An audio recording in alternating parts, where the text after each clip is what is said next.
the lens's fault. Come here, you.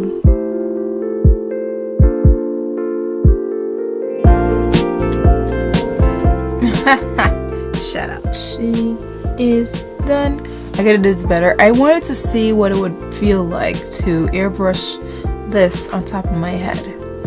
And I think next time I will airbrush it off of my head. I just want to see. Also, I want to see how things will come out when I'm not wearing arm socks.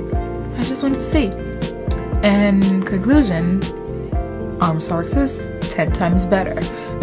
And doing things off your head is 10 times better. I kind of want to see what the hair underneath looks like.